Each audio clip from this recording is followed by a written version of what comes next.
Diet کے حوالے سے اگر میں بات کروں تو ڈائٹ کیا کردار ادا کرتی ہے اسپیشلی ایتھرائٹس کے ہونے میں؟ جی بالکل، سب سے امپورٹنٹ بات جو آج سمجھنے والی ہے کہ جس طرح ہر طرح کی بیماری جس میں کہ میٹابولک ڈس آرڈرز جسے ہم کہتے ہیں، جس طرح شوگر ہے، بلڈ پریشر ہے، جو کہ ہمارے ہاں بہت زیادہ پریولنٹ ہیں،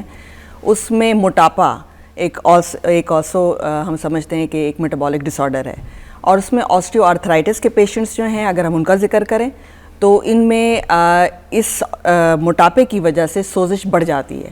جیسے کہ ہم نے کہا کہ آسٹیو آرتھرائٹس کے پیشنٹس کے اندر جوڑوں کی جو جھلی ہے اور جو گدی ہے وہ گھس جاتی ہے. تو جیسے جیسے وزن بڑھتا جاتا ہے اور بوجھ بڑھ جاتا ہے ان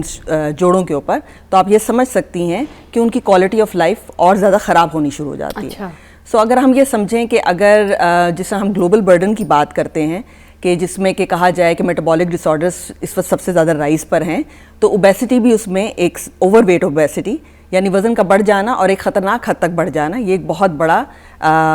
سمجھ لیجئے کہ ایک رول پلے کر رہا ہے، جس سے quality of life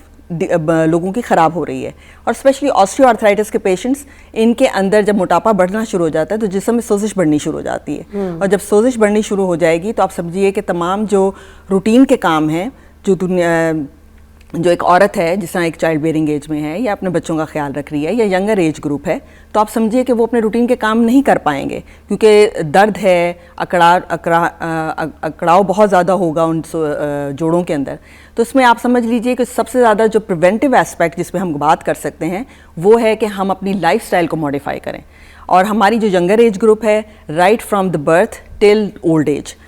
younger age نہیں بلکہ ہر ایج گروپ، اگر ہم لائف سٹائل کی بات کرتے ہیں اینڈ لائف سٹائل اپروچ کی بات کرتے ہیں کہ ایک بچہ جب پیدا ہوتا ہے اور یہی بچہ جب اولڈ ایج کی طرف جاتا ہے، تو ہم نے یہ بات ان کو سمجھانی ہے کہ وہ اپنی لائف میں رائٹ فرام دا بگننگ کیا ایسی چینجز لے کر آئیں کہ وہ اس بیماری کی طرف نہ جائیں.